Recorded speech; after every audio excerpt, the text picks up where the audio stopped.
o mais profundo, mais bonito foi que eu tive essa experiência mesmo, para mim foi muito real, muito concreta de encontrar com o nosso Mestre Jesus, né? Ele me falou muita coisa, minha impressão é ter ficado muito tempo lá. Durou assim umas 24 horas, mas para mim fiquei meses. Mas você só ouvia ou você via? Via. Via e ouvia. E aí eu fiquei assim meio que num estado de graça, uns 2 semanas mais ou menos. E depois foi baixando, até que fui voltando para o meu estado normal. Mas não fiquei nem um pouco decepcionado com isso, eu sabia que isso ia acontecer mais dia menos dia, né? E que é parte do processo natural, né? Aí algumas coisas ficam, né, de compreensão, de clareza, de lucidez maior para algumas questões da vida, né? De mudança de hábito, de decisão, fica bastante coisa, mas não ficou aquele estado de graça. Uma das coisas que eu percebi mais significativas foi uma capacidade assim de pontuar as coisas com mais firmeza. Sim, sim, não, não. Eu acredito que essa era uma área da minha personalidade um tanto quanto desbalanceada, porque olhando para a minha história, e nessa experiência eu pude rever a minha história inteira, desde a barriga da minha mãe até o dia de hoje, com detalhe, cada situação, não através dos meus olhos, mas através dos olhos dele. Isso que foi bonito. Então, eu tive muito pouco presença paterna, né? Então, isso arquetipicamente é a voz do pai. A castração, o princípio da realidade, é isso, né? E a mãe, arquetipo, claro que tem muita mãe que faz esse papel muito bem, e às vezes melhor que o pai, inclusive, mas arquetipicamente a mãe é o acolhimento e o pai é o limite. Até aqui, o mundo é assim, né? Enfim. E naturalmente, não foi uma coisa que eu fui buscando, isso veio para mim, né? Eu fiquei até um pouco assustado em alguns momentos, porque eu me percebi até um pouco duro em alguns dias, assim, em casa, com as crianças, até canane, assim, ela até falou, o que está acontecendo com você? Eu não sei, eu estou assim. Eu falei, eu sabia que eu estava ajeitando o barco para encontrar um certo equilíbrio, né? Eu falei, não, vai demorar um tempinho, porque é uma energia nova. Para mim sempre foi muito difícil dizer não para as pessoas, né? Frustrar as pessoas, desapontar as pessoas. Isso tem muito a ver com a minha história, enfim, não vou entrar em detalhes. Mas nisso de vir essa energia de maior firmeza para algumas questões, eu me deparei também com alguns aspectos que eu não estava olhando dentro de mim, de talvez uma dureza em alguns julgamentos, sabe? Em alguns julgamentos interiormente, não cheguei a atuar isso na vida, né? Mas interiormente uma certa aspereza, uma certa rudeza em alguns julgamentos no mundo, enfim, por exemplo, para dar um exemplo muito concreto, né? Para esses chefes de Estado que fazem o que fazem, políticos, enfim, né? Para tantas situações que a gente está vivendo no nosso mundo, eu me senti com um olhar de muita censura, né? E aí, esse final de semana, refletindo sobre isso, fui fazer uma meditação, e eu tive uma reflexão que foi muito bonita para mim, assim, me trouxe muita cura, de entender, assim, que, por isso que eu trouxe essa meditação, essa visualização, que a gente tem dentro do nosso coração essa chama, né?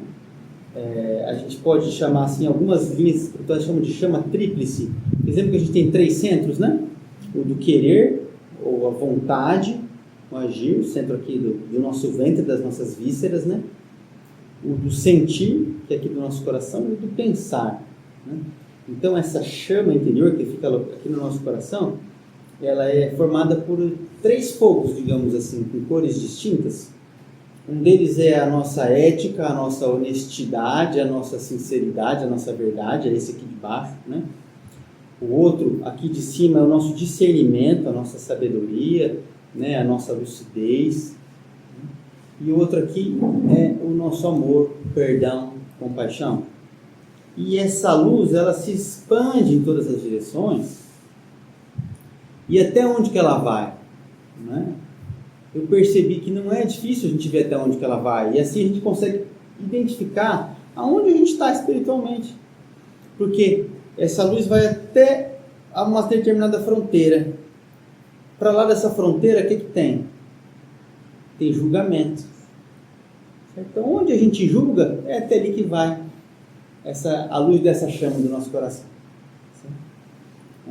Quando a gente está falando do outro, né? Então, todo julgamento não é um problema necessariamente para a gente julgar, né? Mas é que é bom que a gente saiba, que a gente olha para isso. Onde eu estou julgando, eu tenho um trabalho a fazer, porque ali eu estou tropeçando nessa linha até onde essa luz consegue se expandir. Isso quando eu estou falando do outro. Quando eu estou falando de mim mesmo, esse julgamento se torna o quê? Medo e vergonha, né? Porque a gente julga não só, a gente julga nós mesmos também. A gente também se censura muito, pelo menos eu acho que cada um de nós faz isso.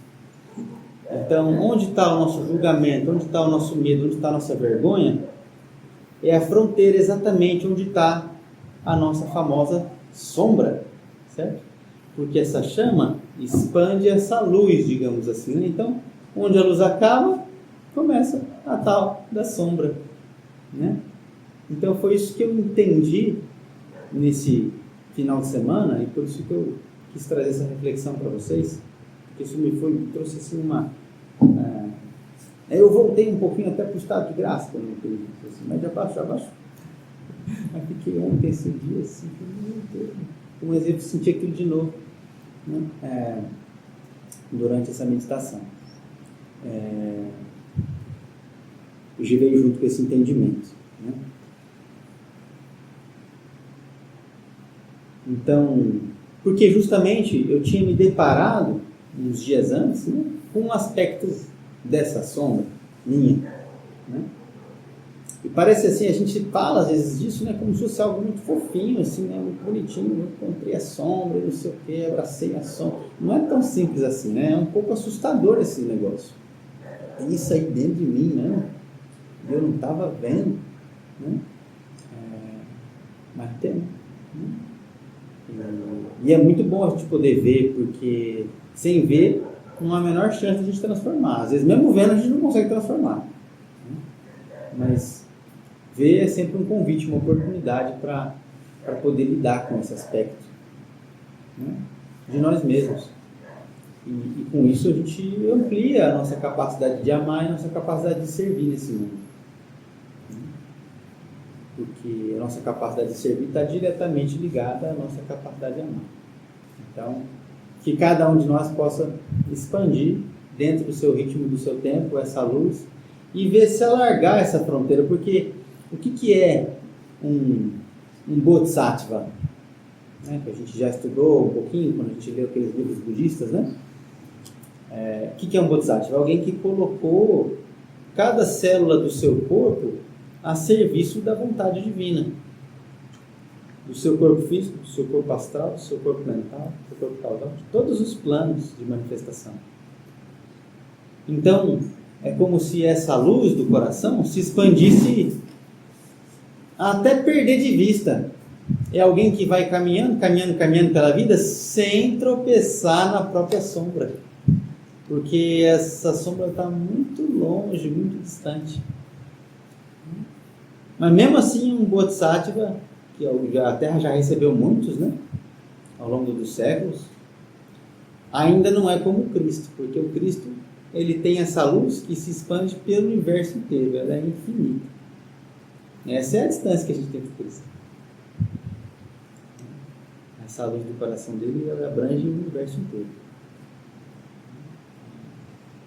Não tem onde tropeçar.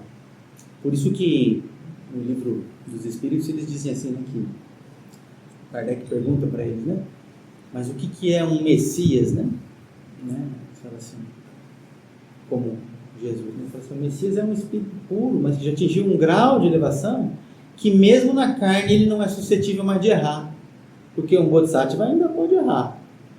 Ele ainda pode se perder aqui se ele não se cuidar. Mas atingido aquele estágio que o nosso mestre atingiu, já não dá mais, ele já não tem aonde, não tem material psíquico para se perder dentro da sua estrada. Mas assim, a gente tem muito chão para chegar lá. Mas é algo que a gente pode se inspirar em fazer. Ok? Então que a luz sempre nos acompanhe.